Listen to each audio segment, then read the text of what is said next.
Madame, Monsieur, bonjour. Merci de nous rejoindre à la une de l'actualité. Cette annonce par Sonatrach de la réalisation de 6 découvertes au premier trimestre 2023. Sonatrach qui vient de renouveler une convention cadre avec l'Agence spatiale algérienne et signe 3 contrats inhérents à diverses prestations de recherche appliquée spatiale.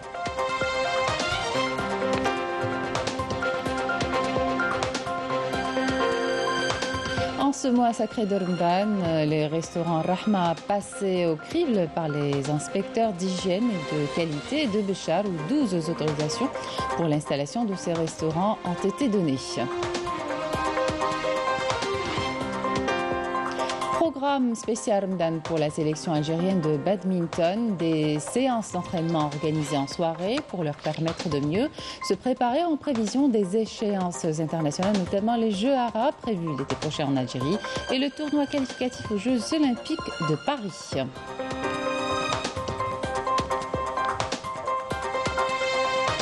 Soirée ramadanesque au Palais de la Culture à Alger avec le spectacle théâtral El Haggar ou El Mekar ou Nia qui a conquis le public, un spectacle inspiré de l'œuvre de Les Fourberies de Scapin de Molière. Bienvenue à tous, nous entamons cette édition avec cette annonce de Sonatrach sur la réalisation de 6 découvertes en effort propre au premier trimestre 2023. Ainsi, 2 découvertes de pétrole et de gaz ont été réalisées dans le bassin d'Amguid Messaoud. 2 puits forés dans le bassin de Berkine ont fait l'objet de découvertes de pétrole et de gaz à condensat. Par ailleurs, une découverte de gaz à condensat a été réalisée dans la région d'Ouanet du bassin d'Ilizi. Enfin, une découverte de pétrole et gaz a été réalisée dans le bassin d'Oued Mia au sud-est du champ de Hassirmel. Ces découvertes illustrent la pertinence des efforts consentis par Sonatrach en matière d'exploration et de renouvellement des réserves d'hydrocarbures et démontrent l'attractivité du domaine minier en Algérie.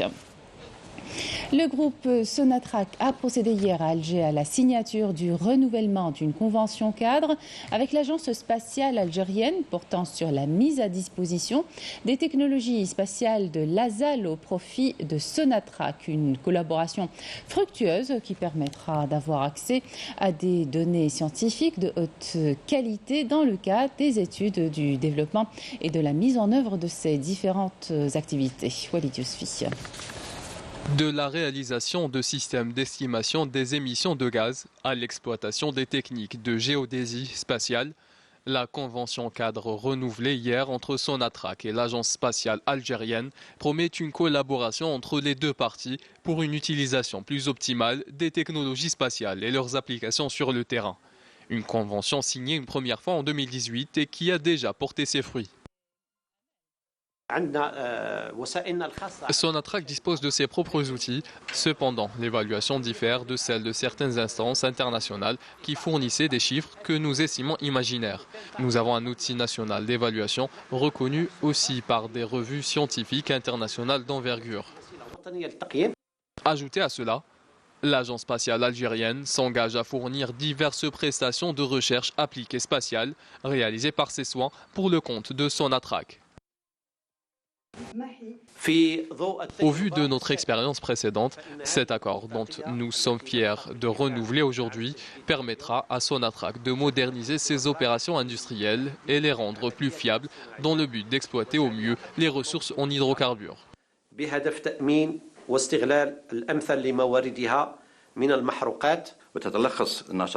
Pour résumer les actions effectuées par l'Agence spatiale algérienne dans le cadre de cet accord, l'agence a fourni des images satellitaires haute définition des zones industrielles de Sonatrach, notamment dans les régions de Hassim Saoud et Ouargla. Elle a également établi des modèles numériques de terrain de Hassirmel et Birsbah, l'exploitation aussi de techniques de géodésie dédiées à Sonatrach. Cette opération permet de renforcer la souveraineté nationale à travers le soutien local à Sonatrach dans l'analyse, la gestion et la protection de son environnement d'activité. Le secteur de la santé dans la wilaya de Guelma a été renforcé par la mise en service jeudi dernier de l'établissement hospitalier spécialisé mère-enfant Shahid Mohamed Ma'allem, une structure qui permet d'améliorer les conditions de prise en charge des femmes enceintes et de mettre fin aux déplacements répétés vers les wilayas voisines pour leurs accouchements. Amel Bouarba. Voici le nouvel établissement hospitalier spécialisé mère-enfant Shahid Mohamed Ma'allem de Guelma, doté de tous les équipements modernes. Avec une capacité de 140 lits, cette structure représente un acquis important pour la prise en charge des femmes enceintes dans cette wilaya de l'Est du pays. L'entrée en service de cet hôpital est une chose formidable, une grande avancée en matière de prise en charge des femmes enceintes. C'est la première fois que nous disposons d'un établissement hospitalier de cette importance. Cet établissement hospitalier dispose de services de pédiatrie, gynécologie, maternité, imagerie médicale et réanimation, ainsi qu'une unité de prise en charge des femmes enceintes à haut risque.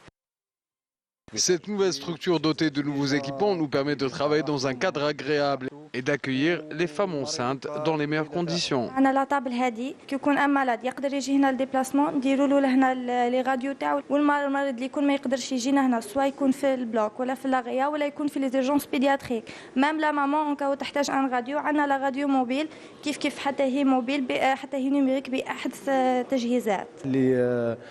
La mobilisation des moyens permet au personnel soignant d'accomplir convenablement son travail.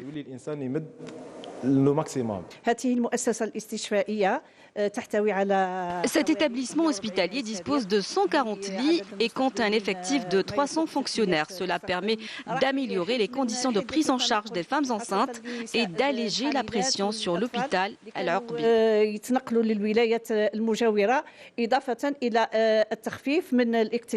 Cette structure sanitaire compte aussi 4 salles d'intervention chirurgicale équipées de matériel moderne. Un nouvel acquis qui vient à point nommé pour améliorer la prise en charge des femmes enceintes et mettre fin au sempiternel et pénible déplacement des femmes vers les wilayas limitrophes pour leur accouchement. En ce mois sacré de Ramadan, les restaurants Rahma passés au crible par les inspecteurs de l'hygiène et de la qualité. Exemple ce matin à Béchar, où 12 autorisations pour l'installation de ces restaurants ont été données, des autorisations qui peuvent être à tout moment annulées en cas d'infraction. Matinée de contrôle pour les inspecteurs de l'hygiène et de la qualité relevant de la direction du commerce de la wilaya de Béchar. Direction les restaurants d'Al-Rahma.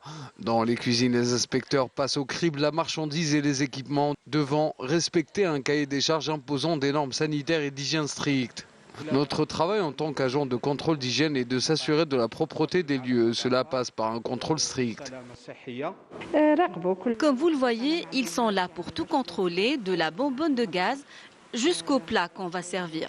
C'est tout à fait normal, ils doivent faire respecter les normes d'hygiène. Effectivement, nous avons été surprises de leur visite. Heureusement que nous sommes toujours dans le respect des règles d'hygiène. Heureusement, pour les inspecteurs de la propreté, aucune mauvaise surprise n'a été enregistrée dans ce restaurant. En effet, les autorités locales programment des inspections quotidiennes dans les restaurants de Rahma. En cas d'infraction de non-respect des règles d'hygiène, il y aura automatiquement un retrait immédiat des autorisations. Nous avons donné 12 autorisations en total pour des restaurants Rahma au niveau local, ce qui représente environ 2000 repas servis quotidiennement. Nous allons continuer les opérations de contrôle et ce, durant tout le mois sacré. Entre 3000 et 5000 cas d'intoxication alimentaire sont enregistrés annuellement en Algérie. Le risque augmente bien sûr avec l'arrivée des beaux jours. Durant ces périodes, les contrôles se voient renforcés. On va en France à présent, où notre communauté perpétue les traditions de solidarité et d'entraide. Durant Ramadan, des mosquées, avec l'aide de la Grande Mosquée de Paris, proposent des iftars aux personnes dans le besoin. Voyez cette correspondance de Saint-Étienne réalisée par Afaf Blouchette. Depuis le début du mois béni, la cuisine de la mosquée Omar ibn al-Khattab à la Chambon-Fougerolles se transforme en une vraie ruche d'abeilles et pour cause. On prépare des repas pour les gens de passage, les nécessiteux, les femmes divorcées, isolées ou sans emploi. Les pommes de terre sautées, les feuilles de briques ou des haricots verts. Et elles font partie d'une vingtaine de bénévoles, femmes et hommes, qui assurent la préparation et le service des iftars quotidiennement, à chacune sa motivation. Mes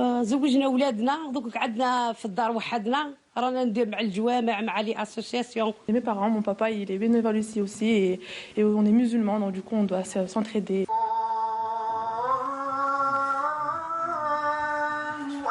Une fois la prière accomplie, les fidèles se réunissent autour d'un repas familial, une tradition dans cette mosquée avec une particularité cette année.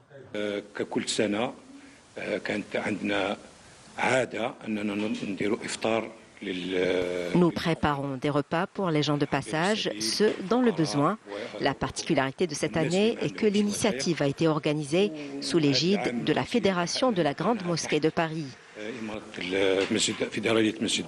Et ce n'est pas le seul lieu qui bénéficie du soutien de la Grande Mosquée de Paris dans la région de Saint-Étienne. Des associations également, comme les Andalous, qui livrent des repas d'iftar quotidiennement. La Grande Mosquée de Paris est l'un de ses donateurs cette année.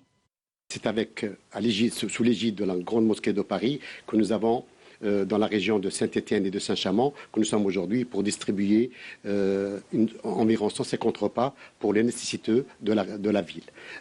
C'est un travail qui est mené par l'association Lamia, que je remercie vivement, ainsi avec aussi le recteur de la Grande Mosquée de Paris, qui a initié cette initiative pour une fois en France. Il y a d'autres associations qui nous soutiennent, des donateurs, notamment des commerçants qui apportent aussi des produits qui nous permettent d'organiser ces repas.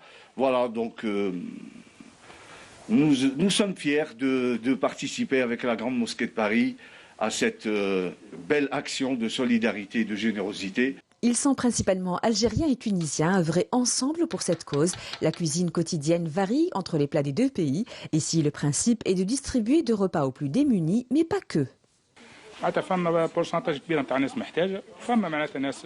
Il s'agit en grande partie de personnes nécessiteuses, mais pas que. Certains sont plus à l'aise financièrement, mais n'ont personne pour leur préparer à manger. Donc ils apportent des denrées alimentaires et on leur prépare le repas de l'iftar. On est tous ensemble, Saint-Chamond, Rive d'Igé, Grand Croix, Grand Pont, Nescol. Donc on remercie tous les bénévoles, tous les fidèles et tous les généreux donateurs qui nous ont permis de concocter plus de 150 repas par jour. Ce n'est pas rien, ça représente une énorme logistique. Voilà, il y a aussi les chauffeurs qu'il ne faut pas oublier qui livrent à domicile les personnes fragilisées, isolées, démunies, des familles, des mères isolées aussi. Des livreurs constitués de brigades solidaires qui permettent aux personnes les plus fragiles et les plus isolées de recevoir des kits iftar quotidiennement sur toute la région. Un travail d'une équipe particulièrement heureuse du soutien de l'Algérie via la Grande Mosquée de Paris cette année. La Commission nationale sahraoui des droits de l'homme a salué la décision rendue par le groupe de travail des Nations Unies sur la détention arbitraire en statuant en faveur des sœurs militantes Sultana et Louara Sid Brahim Khaya. Une décision historique, a estimé la Commission, qui a appelé les juristes à se joindre au travail de l'équipe juridique internationale pour protéger la vie des défenseurs des droits de l'homme au Sahara occidental. De nombreuses villes marocaines ont connu d'importantes manifestations cette semaine à l'appel de plusieurs syndicats et secteurs. Ces rassemblements, au même titre que les précédents, dénoncent la situation socio-économique que vit le peuple. Les Marocains accusent le Makhzen d'en être la cause. Yasmine Saudi.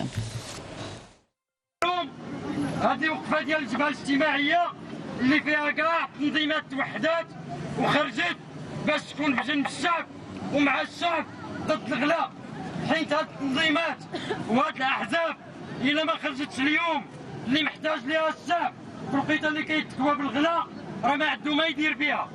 Au Maroc, la cherté de la vie devient de plus en plus insoutenable. Ils sont nombreux à avoir investi les rues de plusieurs grandes villes du pays pour dénoncer la politique d'appauvrissement volontaire menée par le Makhzen, un régime dit totalitaire qui s'enrichit sur le dos des plus vulnérables, ignorant toutes les revendications légitimes de son peuple. مشيتي باش ديري شي حرفه مشيتي باش تشري راس المال والو كتمشي كتقدم شي حاجه المواد كاين غاليين كتجي كتحطها كتبغي تخرج ما كاينش خروج الناس كتعاني اخويا الناس كتعاني بزاف. Une situation désastreuse qui a poussé de nombreux Marocains à l'exil. Les plus démunis ne peuvent même plus se procurer les aliments de première nécessité tels que la farine ou encore les légumes. كاين عائلات اللي ماتت كاين عائلات اللي مشات حرقت اليوم وماتت عائله مشات الاب والولد ديالو مشاو مشاو بناتو ماتوا علاش غابروا هاد البلاد حيت ما كلاوش يبقاو ما يديروا فيها كلشي فيها وما خلاو لنا فيها والو وما خلاو لنا حتى شي حاجه. ولادهم مشاو ماتوا في قوارب الموت لاجل الغلاء لاجل القهر كل شيء هذا هو الاسباب. Les Marocains sont aujourd'hui plongés dans une pauvreté extrême, accentuée par l'augmentation galopante du taux de chômage, une situation qui ne risque pas de s'arranger de sitôt. L'agence financière américaine Fitch Solutions a baissé ses prévisions de croissance économique pour le Maroc de 3,4% à 1,8% au titre de l'année 2023, en raison de l'accélération de l'inflation, d'un resserrement monétaire plus agressif.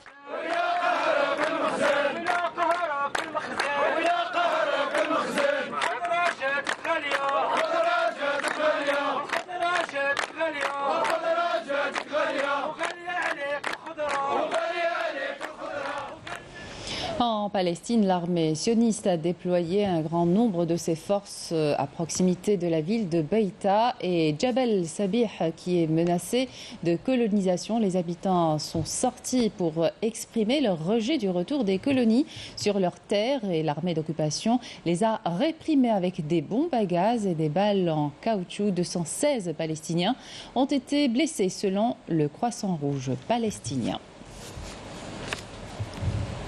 Il y aura du football cet après-midi avec le match qui opposera le MC Alger et le NC Magra à 15h45 pour la mise à jour de la 19e journée du championnat de Ligue 1 Mobilis de football.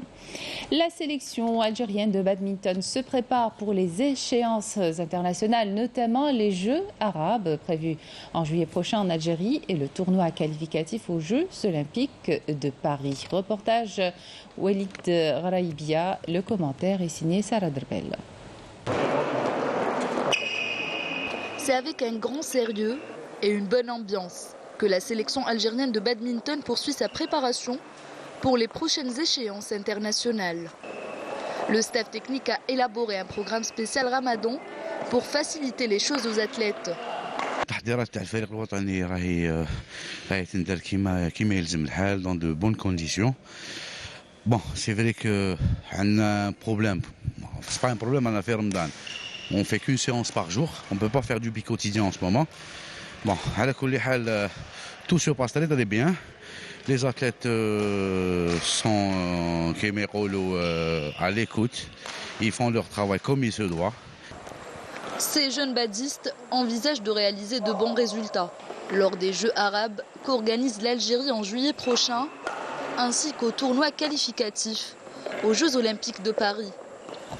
On ne s'est pas arrêté malgré Ramadan, on entraîne toujours mon l'iftar pour garder nos forces ou باش نزيدوا في المجهودات تاعنا باش نلحقوا dans un résultat. Et surtout كاين les Jeux panarabes اللي حيجريو هنايا في الجزائر وان شاء الله نكونوا في لاوتور ونقدروا نحصلوا على الميداليه الذهبيه ونشرفوا كاع الشعب الجزائري. الحمد لله مونطالمون رانا واجدين ميم فيزيكمون رانا واجدين مع لا فيدراسيون انا بريباريو كاع لي زوبن اللي نديروهم. pour l'instant رانا 60 مونديال لازم ندخلوا في التوب 50 باش نتكاليفيو لي جوز اولمبيك. نورمالمون رانا في لا بون فوا ان شاء الله نبداو في ماي وتخلص في ماي 2024 نديرو تما بزاف لي تورنوا باش نلحقوا التوب 50. Ils sont ambitieux et déterminés à honorer l'emblème national, comme ils l'ont déjà fait lors des Jeux méditerranéens, et surtout conserver leur leadership continental. La pièce de théâtre El Haggar, El Mekar Ouenia de la coopérative culturelle du théâtre Port Saïd d'Alger a été présentée hier soir au Palais de la Culture à Alger. Un spectacle inspiré de l'œuvre de Molière, Les Fourberies de Scapin, a drainé une foule nombreuse, dont des familles. Mohamed Ayashi, Mejdal Jahmouna. Sur un ton humoristique, les comédiens ayant participé à ce spectacle ont réussi à traduire sur les planches le rôle principal des trois personnages, à savoir le Haggar, le Mekar et Nia, qui contrôlent l'activité commerciale d'un port. Une pièce théâtrale qui traite des relations parfois complexes entre parents et enfants. J'ai joué un personnage appelé le Haggar. Comme son nom l'indique, il fait du mal à ses enfants, à ses proches. Il n'épargne personne. Mon message aux parents est qu'il ne faut pas essayer de contrôler les décisions de leurs enfants. Le mariage est un choix qui leur appartient. Mon rôle était la fille narcissique et profiteuse qui n'aime que l'argent. J'ai joué le personnage de Yasmine qui a vécu une histoire d'amour avec Hamid, mais son père lui voulait une autre pour épouse.